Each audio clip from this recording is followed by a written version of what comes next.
How many of you are on social media? 私はソーシャルメディア SNS を使っているよという人はどのくらいいますか？ Be Facebook, Twitter, or something like that. Facebook とか今インスタグラムとかね。I like social media. I'm on it. で私も正直言ってもそういうのが好きです。はい。 But sometimes I'll see people post things that kind of upset me. でもなんかちょっとこう人の書き込みとかを見かけるとなんかちょっとこう怒りを感じる時もあるんですね。And I just have to bite my tongue. その時はこうなんかこう口をこうグッと押さえるんです。もうちょっとこんななんか理解したらあかん。Or I guess in the case of social media, I've got to tie up my hands. そうだからパソコンをこうなんか書き返しそうになるのをグッと押さえたりするんです。腕を。Recently, I saw this post on Facebook, and it said, "You Christians always condemn certain sins because the Old Testament says it's wrong."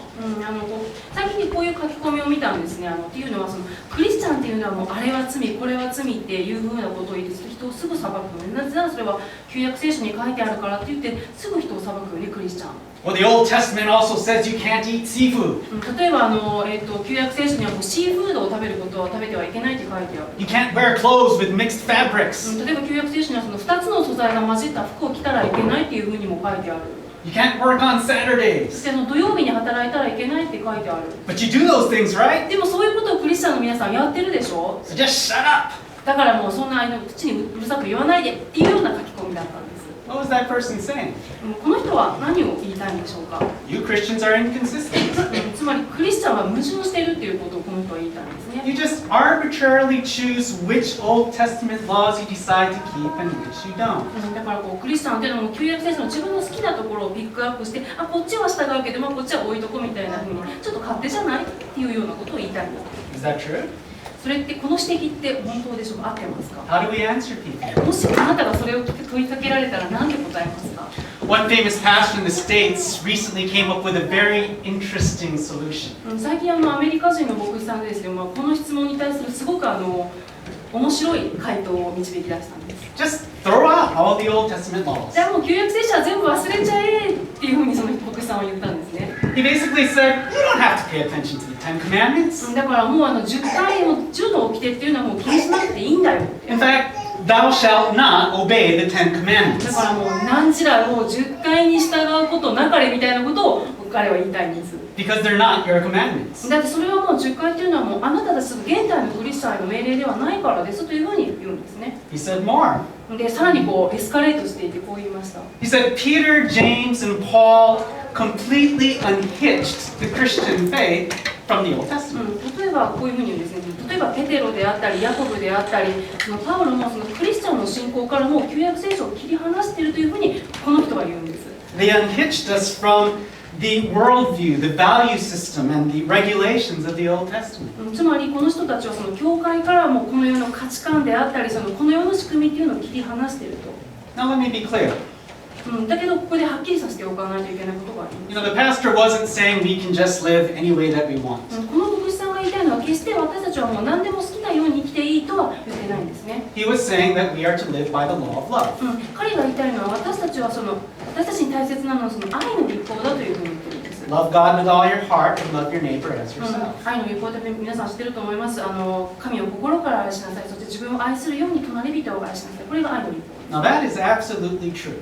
それはもうこれも完全にまごうことなき真実です。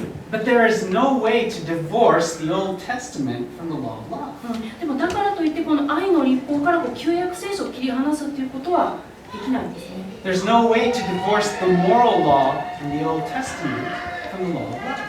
この愛の立法から旧約聖書に書いてある倫理的な立法というのを切り離すこともできないんです。 Jesus never did that, and neither did his disciples. イエス様もそうやって切り離すことはしませんでした。彼の弟子たちもそうはしませんでした。 In fact, they got the law of love from the Old Testament moral law. でこの愛の立法、この神を愛しなさい、隣人を愛しなさいというのは実際の旧約聖書のから来てるんですね。 Still, what are we supposed to do with all these other weird Old Testament laws? じゃあ今私たちにとってこの旧約聖書ってもう果たして一体全体何なんでしょうか。 If we want to please God, if we want to be holy people, do we have to keep every single law in there? じゃあ私たちは神様を喜ばせたいと思ったらもう一個一個のもう全ての立法を定めを守らないといけないでしょうか。 You know, what about those dietary laws? What about those clothing laws? じゃあさっきの食べ物に関してとかその服に関しての For that matter, what about all the sacrifices they used to do? じゃあそれ言っちゃうともうなんか私たち今生贄を捧げないですよね。それはいいんでしょうか。 Why don't we follow them anymore? なぜ私たちはもうその生贄を捧げなくても良くなったんでしょうか。 Have you ever thought about that? ってなことを皆さん考えたことありますでしょうか。 Recently, someone gave me this book, The Year of Living Biblically. 最近こういう本をもらったんですね。日本語で言うとなんだろう、聖書的に生きる1年っていう感じの本。 For 1 year, this author tried to keep every single law in the Bible.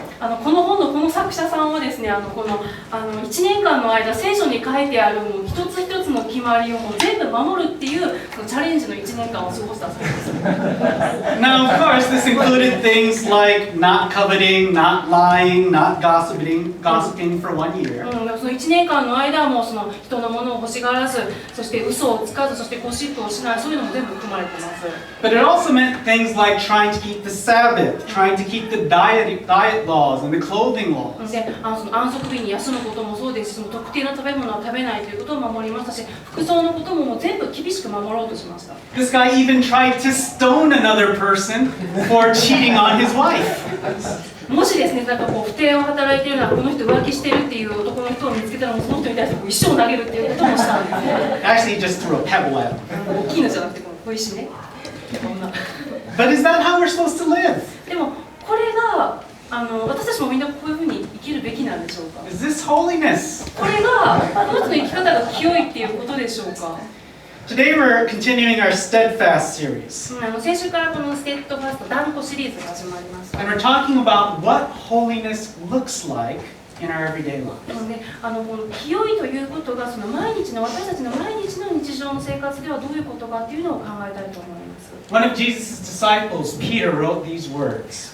イエス様の弟子の一人ペテロはこのように言いました。 In 1 Peter chapter 1, starting from verse 15, But as the one who called you is holy, you also are to be holy in all your conduct. For it is written, Be holy, because I am holy. 第一ペテロ1章15節16節あなた方を召してくださった聖なる方、神様ですね。習ってあなた方自身もあらゆる行いにおいて聖なるものとされなさい。それは私が聖であるから、あなた方も聖でなければならないと書いてあるからです。 In these verses, Peter is quoting from the Old Testament in a book called Leviticus. この箇所はそのペテロは旧約聖書のレビ記というところから引用してきています。 And in Leviticus, God told people several times, Be holy, because I am holy. レビ記で神様のために繰り返し語られているんですね。私が聖であるからあなたも聖でありなさいというふうに語っています。 Time and again, he told the people, Don't be like the people around you. Be different from the people around you. で同じようにその時にその度に同じように神様はこうも言っています。あなた方は周りの人たちと同じことをしてはいけません。周りの人と同じであってはいけませんというふうに神様は言われます。 I think it's very significant that Peter quoted from the Old Testament here.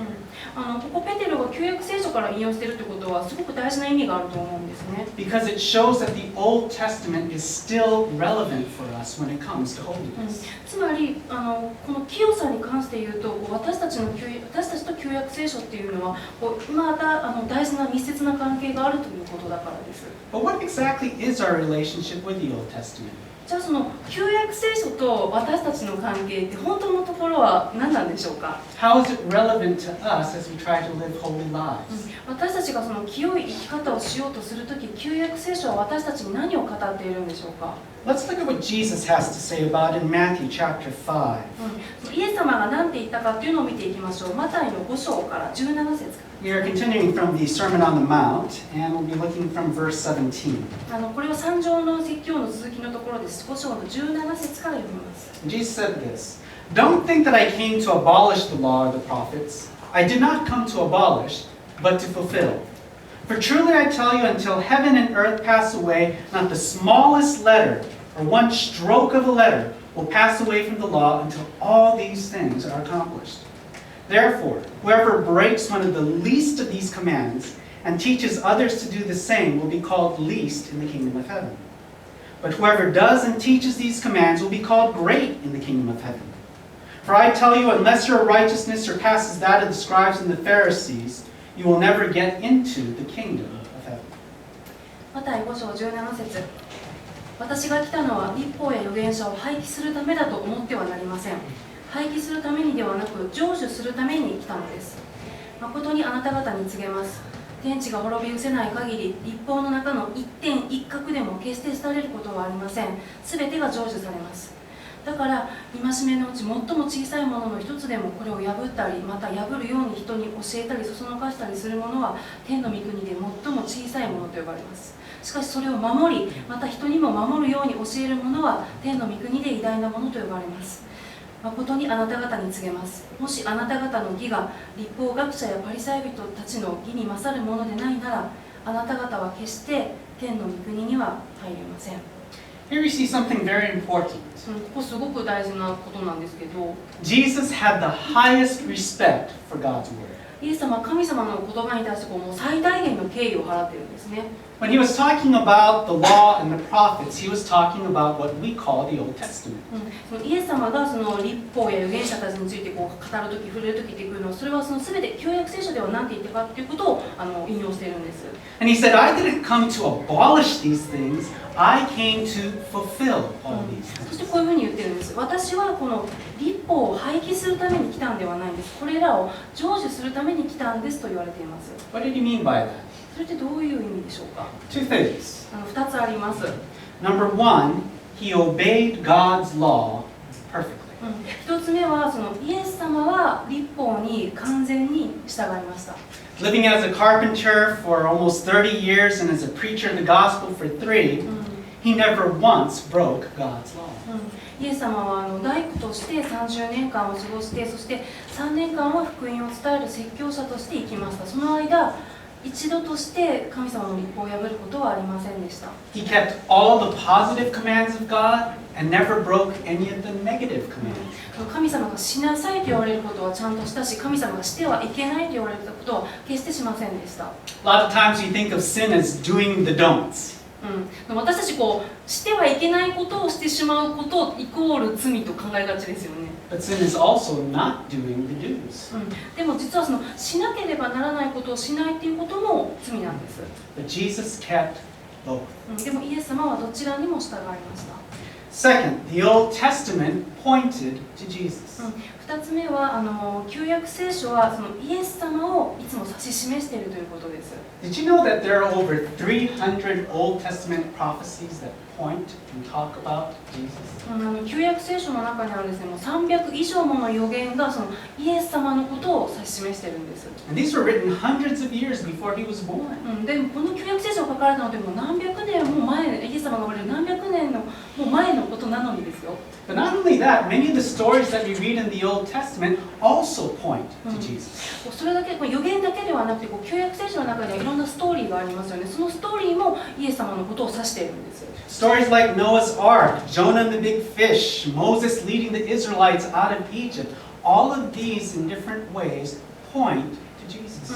例えば皆さんも知ってると思います。ノアの箱舟の話やヨナと大きな魚の話やそのモーセがイスラエルの民を連れてエジプトから脱出したストーリーも、これら全ては実はイエス様のことを指し示しているんですね。 All the laws also point to Jesus. 律法も実はそうなんです。 The sacrifices that the Israelites did pointed to Jesus. イスラエルの民が神様に捧げた生贄、この生贄もイエス様のことを指し示しています。 It showed the people that someone needed to die for their sins. その生贄というのはその人の罪は誰かの死によってあがなわれなければならないということを表すものでした。 Their tabernacle, the place they worshipped, pointed to Jesus. 当時その神様を礼拝していたその幕屋と呼ばれるものも、それもイエス様のことを指していました。 It showed them that someday God would live among them. その幕屋っていうのは、いつか神様が私たちの間に住まわれるということを表すものだったんですね。Their civil laws pointed to Jesus. で、民法って言われるものもそうでした。 They point to Jesus' purity, his justice, and his love. その民法っていうのはそのイエス様の清さ、そしてイエス様の正しさ、そしてイエス様の愛っていうのをこの法律によって表しているんです。 And his moral law points to Jesus' sinlessness. そして倫理的な定め、倫理的な律法っていうのもあって、それはそのイエス様がいかに罪のないお方かっていうことを表しています。 And because all these things point to Jesus and are fulfilled by him, we need to interpret them as Jesus interprets. つまりその予言やストーリーやその律法、これら全てがイエス様のことを指し示していました。そしてそれはまたイエス様によって成就されました、成し遂げられました。だから今私たちはこれらのことをそのイエス様が説明するように、イエス様の教えに従って理解するべきなんですよ。In fact, what you see at the end of the Sermon on the Mount is all the people were stunned by the authority Jesus spoke with. この三条の説教と呼ばれるこの聖書箇所の最後の部分ではですね、この民衆がイエス様の話を聞いていた人々がそのイエス様がもう権威を持って話されることにも驚いたっていうふうに書いてあります。He had authority because he was the author of all these things. イエス様はこのことを権威を持って話すことができました。なぜかそれはイエス様ご自身がこれらのことを作られた、作者に当たるからです。And he had authority because all these things pointed to him.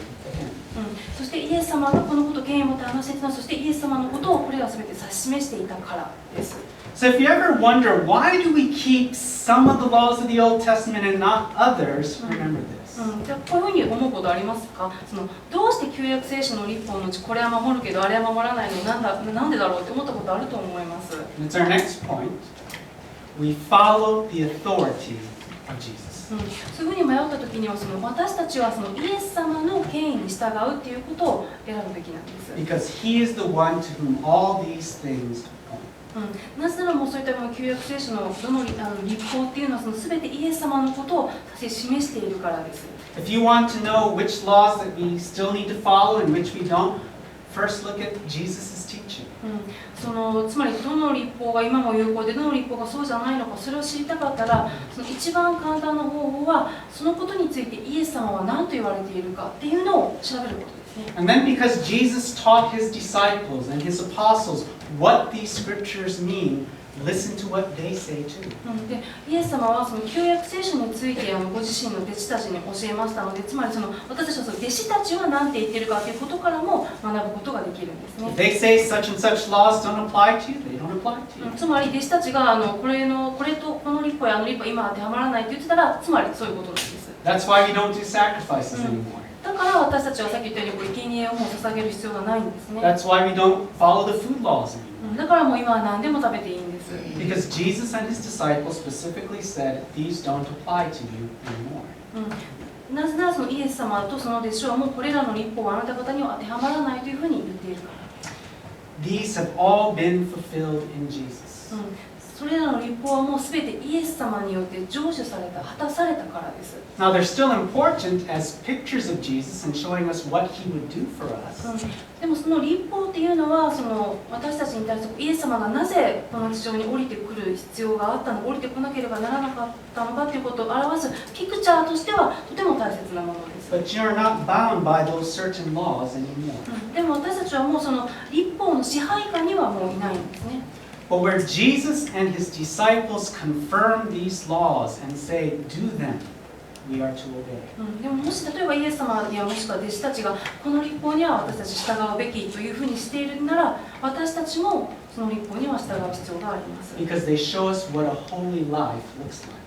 なぜならそこには私たちが清く生きるというのはどういうことかということが書かれているから、表されているからです。And that's why Jesus said none of these things in the Old Testament will pass away until all is accomplished. だからイエス様は言われました。すべての律法が成就されるまでは律法の中の1ピースすら廃れることはないと言われました。Until Jesus returns, we will always have the Old Testament. イエス様が再び戻ってこられるその日まで私たちには旧約聖書が必要です。Because they testify to Jesus and why he came. なぜなら旧約聖書とそして律法っていうのはイエス様がなぜこの地に来られたということを証言しているからです。And they show us how to live. そして私たちがどのように生きるべきかということを教えてくれるからです。So we can't just throw away the Old Testament. We still need it. だから旧約聖書はもういらないっていうふうにはもう言えないんですね。私たちまだ必要なんです。And Jesus says if you try to toss away the Old Testament, you're going to be called least in the kingdom. イエス様さっき言われましたように、もしあなたがそれを軽く扱うなら、あなたは天の御国で一番小さいものと呼ばれますと言われました。And if you break the commandments as Jesus and his disciples taught them, and that's the key, as Jesus and his disciples taught them, and you teach others to do the same, you will be called least in the kingdom. イエス様やその弟子たちが教えた戒め、ここ大事なところです。イエス様やその弟子たちが教えたその旧約聖書の立法を破ったり、またはこれもういいんだよっていうふうに、これ聞かなくていいんだよっていうふうに破るように人に教えたりするものは、彼らも天の御国で一番小さいものと呼ばれますと言っています。The interesting thing is when Jesus talks about holy living in this passage, he again and again points to the Ten Commandments. ここで注目したいのは、イエス様は今この箇所で清く生きることについて話しているんですけれども、そのためにいつも10回をいつも引用してきているんですね。But Jesus doesn't just point to the Ten Commandments. でもイエス様はその10回にだけ目を向けさせたいんじゃないんです。He points to your heart and he says, "Where is your heart?" イエス様はむしろあなたの心を今指さしているんですね。あなたの心はどこにありますかっていうふうにイエス様は聞かれます。You see, the heart of holiness is not just keeping a bunch of laws or rules. 清さの中心というのはもう単にたくさんの立法この立法というのを守ることだけではないです。Rather, the heart of holiness is a heart that belongs to God. その清さの中心というのは私たちの心が神様のものかどうかです。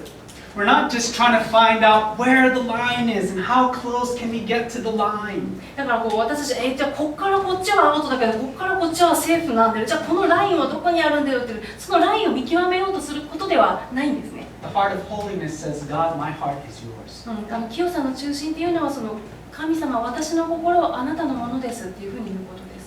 And that's why Jesus said, unless your righteousness surpasses that of the scribes and the Pharisees, you will never enter the kingdom of heaven. だからイエス様は続けてこういうふうに言われました。もしあなた方の義が律法学者やパリサイ人の義に勝るものでないなら、つまりパリサイ人たちともう何も変わらないのであれば、あなた方は決して天の御国には入れませんと言われました。Those two groups of people that Jesus mentioned were very religious people. この律法学者とかそのパリサイ人っていうのはもう当時とてももうちゃんとしててもうすごく宗教的というふうに言われていました。But their hearts didn't really belong to God. でもそのちゃんとしているっていうのはすごく表面的なもので、彼らの心は神様には向いてはいませんでした。On one hand, they tried to keep the letter of the law.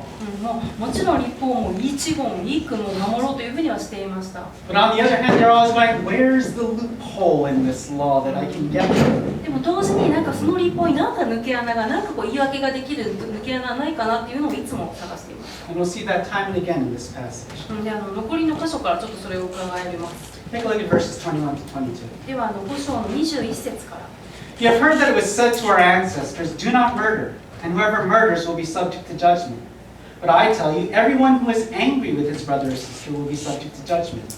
Whoever insults his brother or sister will be subject to the court. Whoever says you fool will be subject to hellfire. 5章21節22節。昔の人々に人を殺してはならない、人を殺す者は裁きを受けなければならないと言われたのをあなた方は聞いています。しかし私はあなた方に言います。兄弟に向かって腹を立てる者は誰でも裁きを受けなければなりません。兄弟に向かって能なしというようなものは最高議官に引き渡されます。またバカ者というようなものは燃えるゲヘナに投げ込まれます。Jesus here quotes one of the Ten Commandments, you shall not murder. イエス様はここでも10回から引用してますよね。殺してはならない。Now the scribes and the Pharisees said, hey, we haven't murdered anyone, we're fine. そしたら律法学者やパリサイ人はこう言い返すんですね。イエス様、私たちは誰も殺してないです。だから大丈夫ですよね。But Jesus said, that's great, but what's going on in your hearts? でもイエス様は聞かれます。それはよかった。じゃあ、あなたの心の中ではどうですか？ When you get angry with someone, do you quickly let it go? あなたは怒りを感じたときに、あなたはその怒りをすぐ水に流しますか？ Or do you let your anger burn against your brother or sister? それともあなたの兄弟姉妹に対してその怒りをもう爆発させますか？ Do we let it continue for a long time in our hearts? その怒りをあなたはずっと握りしめたままではいませんかと。You see, all of us get angry at times. その私たちは感情を持っているからその怒りを感じることがあるのは当たり前です。But do we hold on to that anger? でもその怒りをあなたは握りしめたままではいませんかと言っています。What happens when we hold on to anger in our hearts? その怒りを握りしめたままでずっと居続けると何が起きますか？ We start murdering people in our hearts. そうすると私たちはこの心の中でその人を殺すようになるんですね。We speak sharply to them. その人にもつけんどに喋るようになります。We cut them with our words. その言葉で攻撃するようになります。Sometimes we just cut them out of our lives completely. もう場合によってはもうその人をもう人生からもう締め出そう、もうあなたのことなんて知らないっていうふうに切り離そうとします。We may not say it, but with our actions and our attitudes, we communicate to them, I wish you were dead. それをこう言葉に出すことはしなくても、その言葉や態度がそれを伝えてしまうんですね。それが伝えるメッセージっていうのは、あなたが死んでしまえばいいのにっていうことです。And Jesus says, if you hold that kind of anger or hatred in your heart, you have committed murder in your heart. イエス様が言っているのは、その心にそんな怒りや憎しみを抱えたままでずっといるなら、あなたは神様の命令を破っていることになるんですと言っています。And so he says in verses 23 to 26 that if you have broken this law and you have wounded people because of it, get things right. この後の23節20から26節の間では、そのイエス様はこういうふうに言っています。あなたが律法を破って誰かを傷つけたなら、まず何よりも先にその人のところに行って仲直りしなさいと言っています。Don't just go to church and pretend to be religious, giving your offerings, praying and worshiping. もうただこう教会に来ても我経験なりっていう顔で座って献金をして祈って賛美をしないでください。まず行って仲直りしなさい。Get things right with that person. まずその人との関係を修復しなさいと言われます。How about you? あなたはどうでしょうか。 Is there a relationship that you need to get right with today?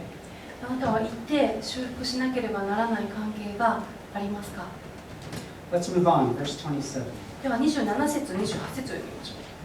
Jesus said, You have heard that it was said, Do not commit adultery. But I tell you, everyone who looks at a woman lustfully has already committed adultery with her in his heart.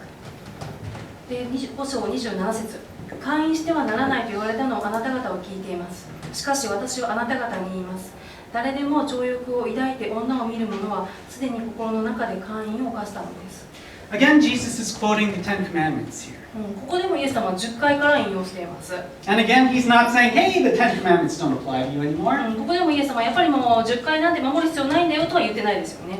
He's saying, look beyond the literal letters of the commandment and look at your heart.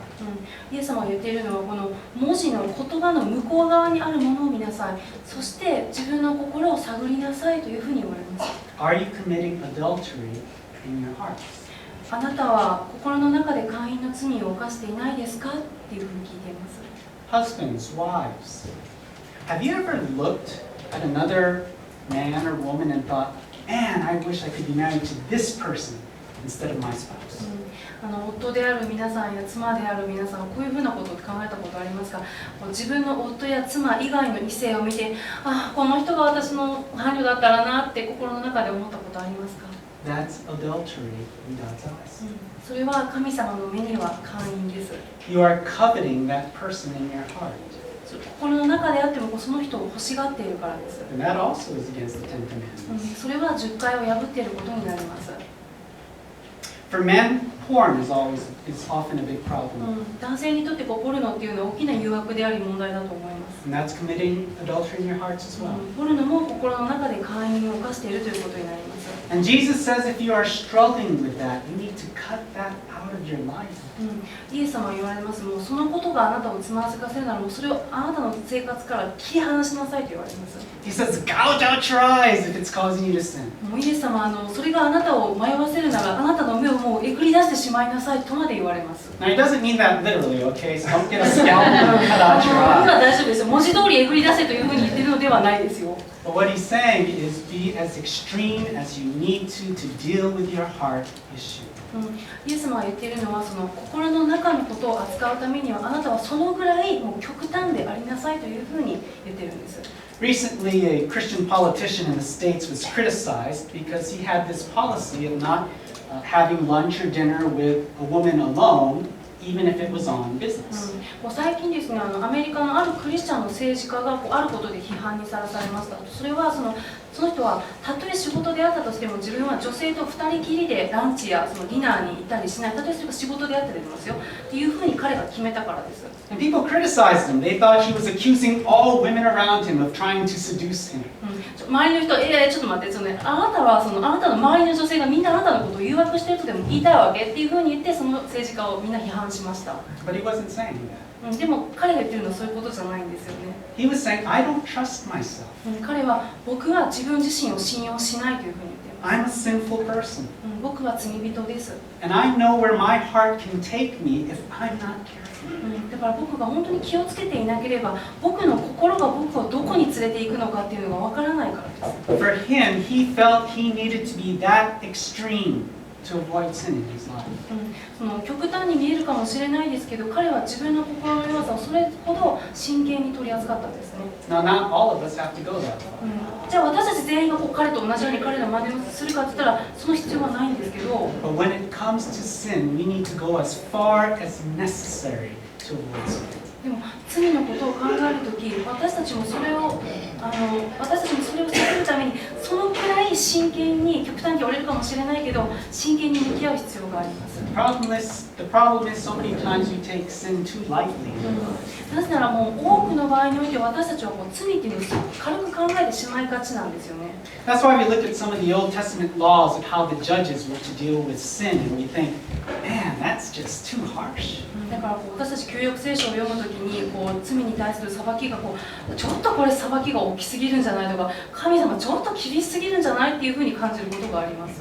We take those sins far more lightly than God does. それは私たちが神様が真剣に考えている罪を私たちはとても軽く考えているからなんです。 But God thought they were so serious. He sent Jesus to die on a cross. でも神様は罪はとてもシリアスなものだと考えました。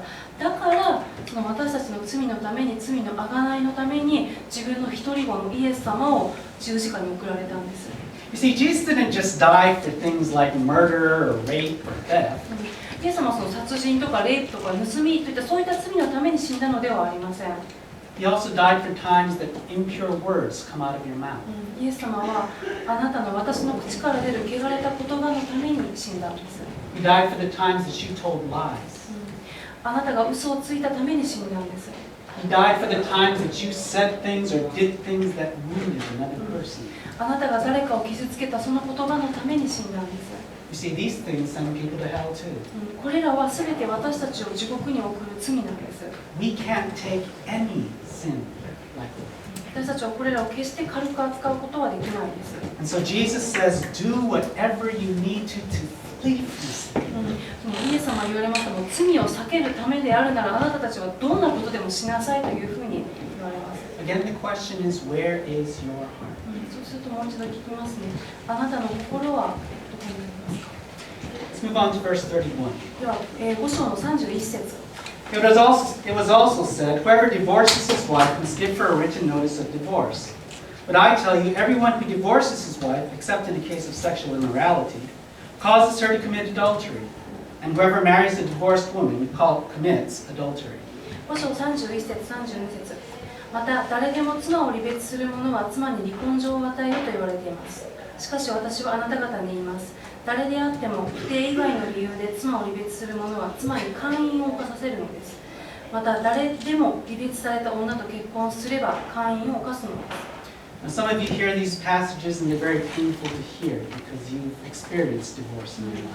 離婚を経験されている人はもうこの言葉すごく痛いと思います。 Let me first say what I think Jesus is saying here, and then I'll say a few more words about divorce. 今からここでイエス様が伝えようとしていることをまず言いますね。その後で離婚についてもう少し触れたいと思います。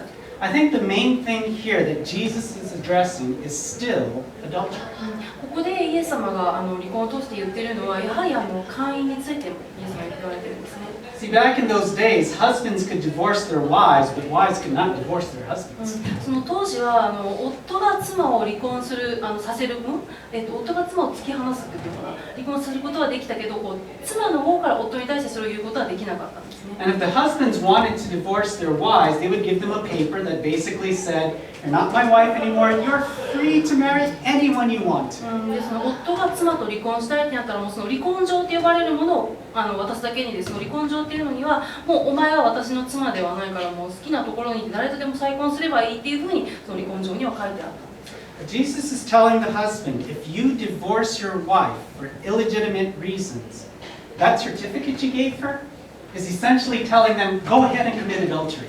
つまりイエス様がここでこの夫たちに対して言っているのは、夫が妻と不当な理由で離婚するとき、つまりその離婚状を私はどこでも行っていいよって誰とでも再婚すればっていうのは、それは妻に対してお前は好きなように会員の罪を犯しなさいって言ってるのと同じことなんだよっていうふうにイエス様は言われています。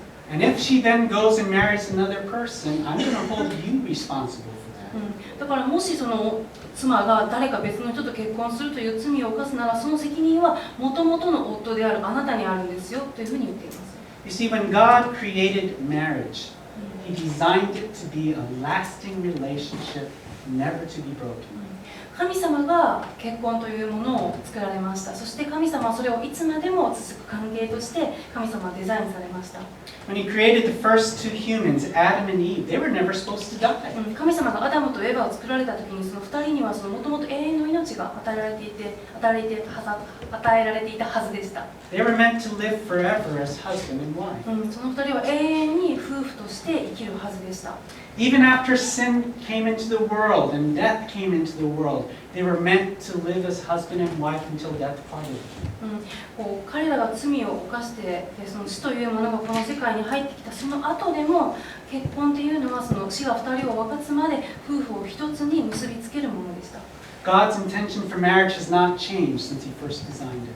神様の結婚に対する計画っていうのは最初にそれをデザインされた時と今とで全く変わってないんです。So if you break that relationship for no legitimate reason and you join yourself with another, in God's eyes, that is adultery. だからもしあなたが不当な理由でその結婚の関係を壊して、そしてまた他の人と再婚するなら、神様の目にはあなたは会員の目を犯しているということになるんです。会員の罪を犯しているということになるんです。Well, that brings up a big question. What are legitimate reasons for divorce? でそうなってくるとビッグクエスチョンが出てきます。じゃあ離婚の正当な理由って何なんでしょうか？ Jesus gives one. He says sexual sin by your spouse. It's a legitimate reason. イエス様はここでまず一つ言われているのは、その相手が自分以外とその性的な関係を持った時というのがまず一つそうです。The Apostle Paul gives us another. If our non-Christian spouse separates from us, he says, let them go. で使徒パウロはこういうふうに言っています。もしあなたのノンクリスチャンの伴侶があなたを離れていくのであれば、もう離れていかせなさいというふうに言っています。Are there other reasons that God considers legitimate?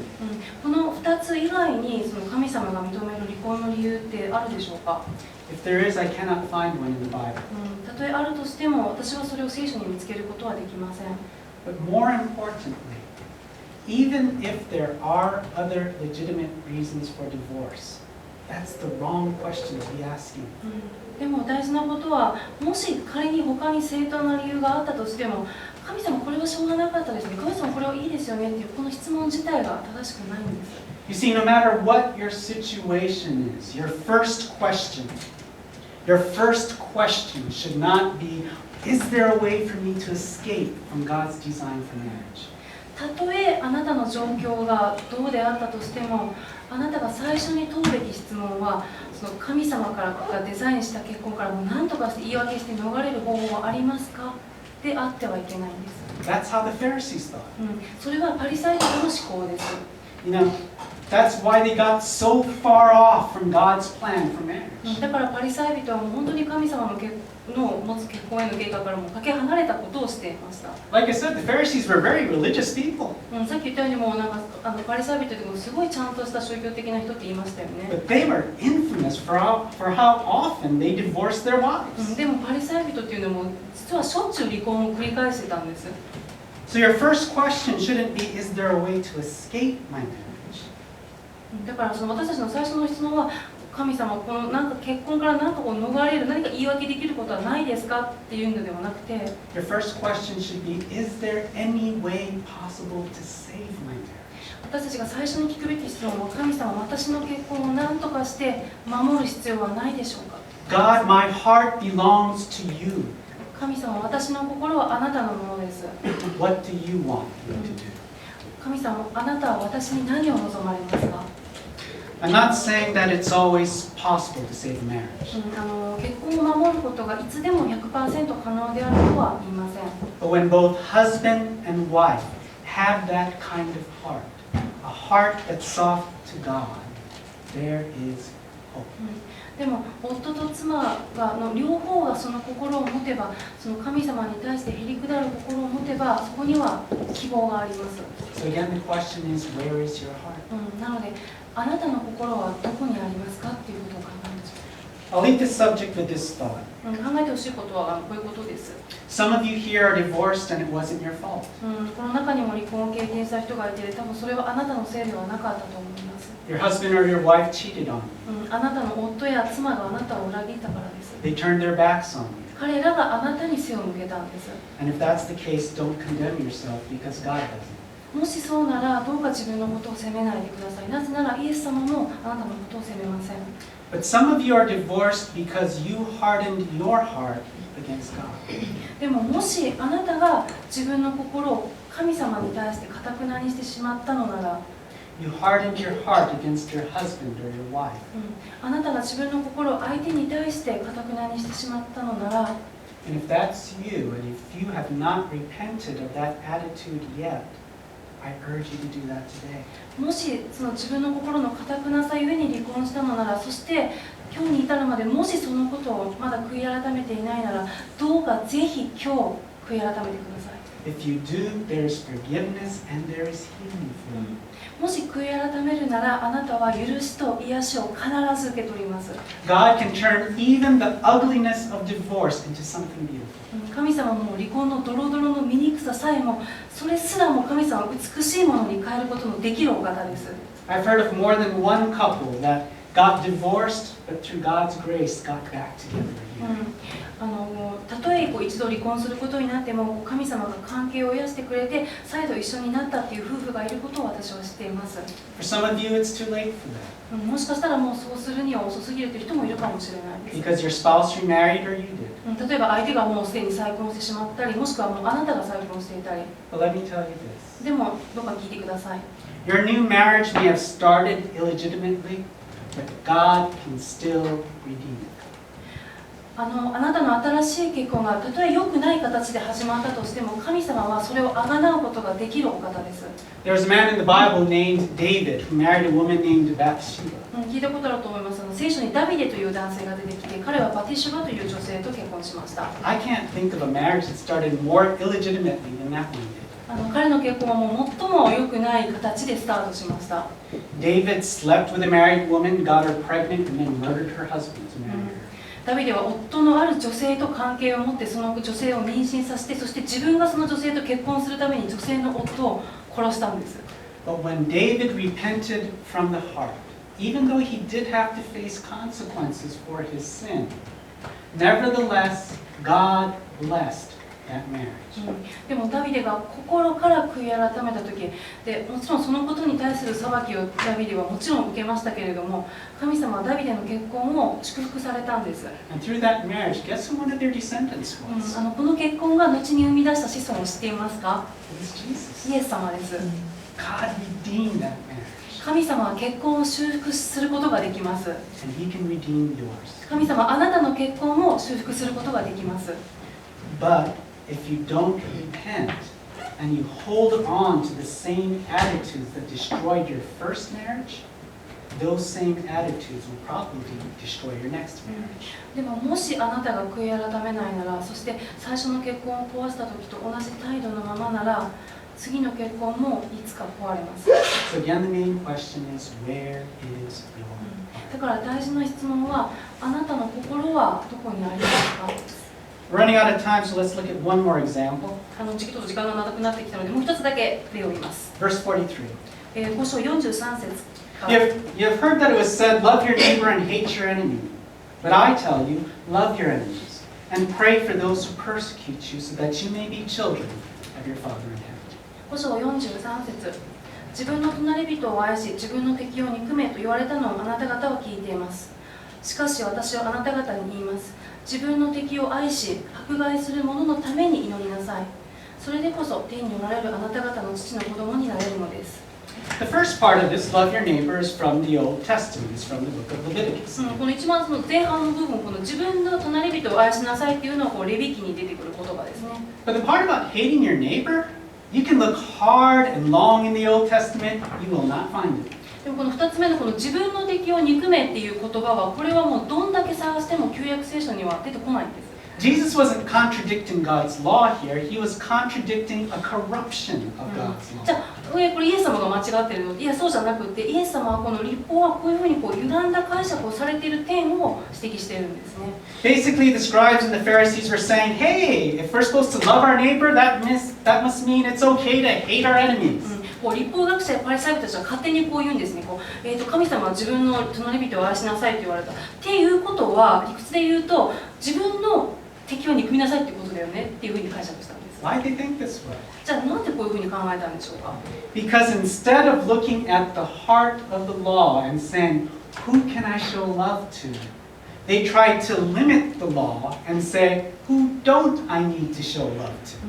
このパリサイ人たちは律法が本当に伝えようとしていることを見ようとしないで表面だけ取って、私は誰に対して愛を示すべきだろうかというふうに考えて、その範囲を限定することによって、じゃあ誰に対しては愛を示さなくていいのかっていうことを考えるようになったんですね。And they concluded, we don't have to show love to our neighbors, or to our enemies.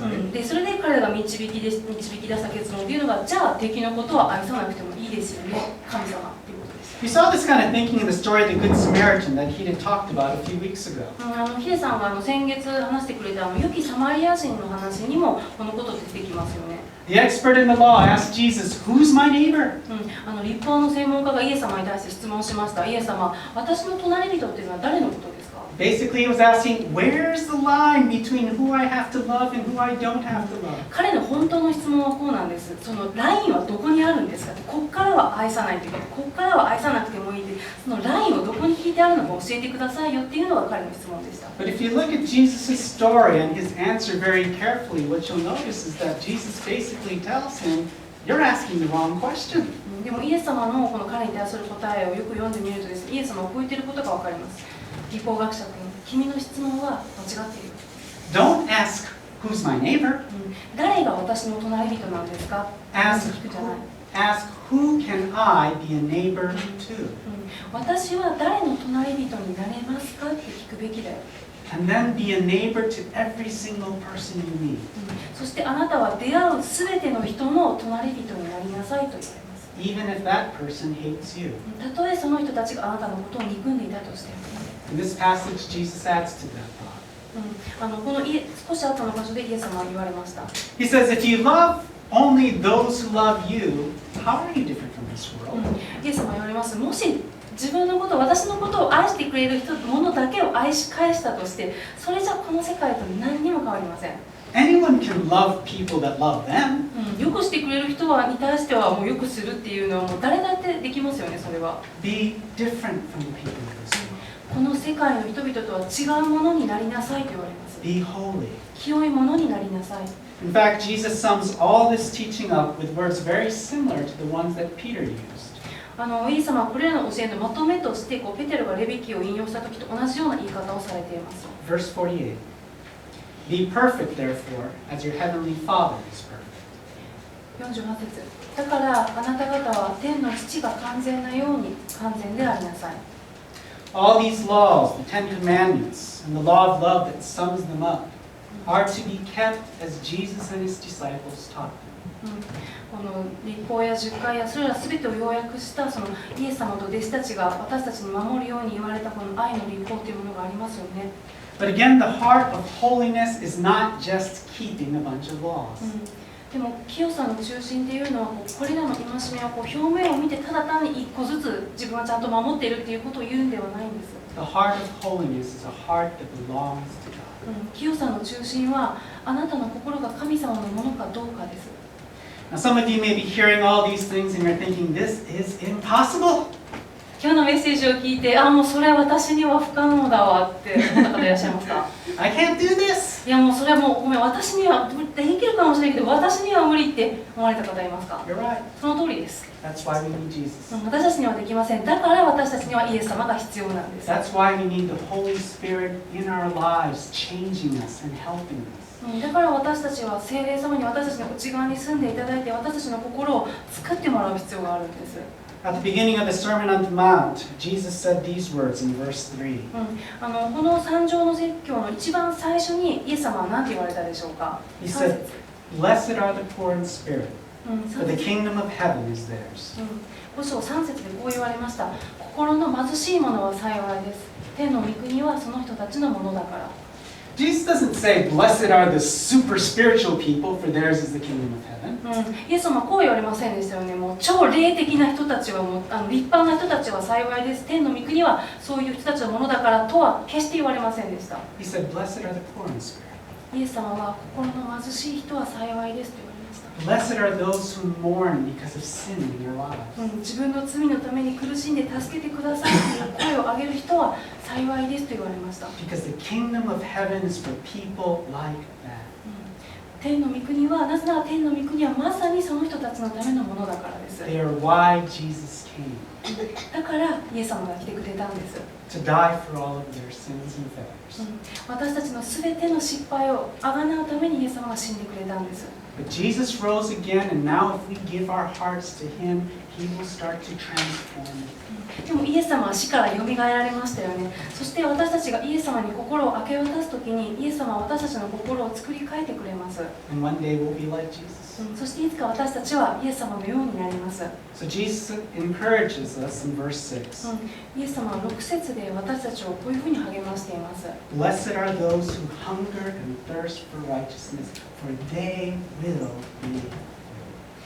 6節で、義に植え乾く者は幸いです。その人たちは満ち足りるから。 Where's your heart? あなたの心はどこにありますか？ Do you hunger and thirst for righteousness in your life? あなたはこの義に対する植え乾きがありますか？ Do you have a heart that longs to be like Jesus?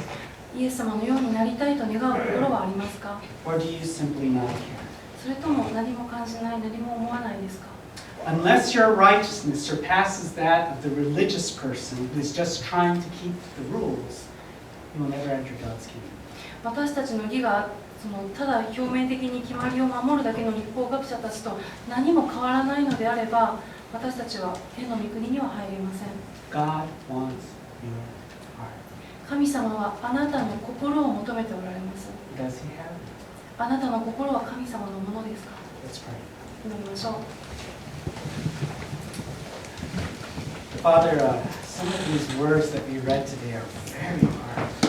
神様、今日私たちが聞いた御言葉は実はすごく心にぐさっと刺さりました。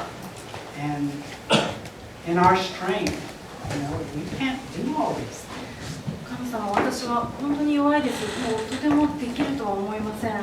But Jesus, you died for our sin and our failure. 神様、でもイエス様が私の罪のために、私の失敗のためにイエス様あなたが死んでくださったんですよね。 And Jesus, you don't just say, do your best. 神様、イエス様はとりあえず頑張ってみなよとは言われなかった。 Instead, you give us your spirit そうではなくて、私たちに聖霊を与えてくれました。 to teach us, その聖霊が私たちを助けてくれます。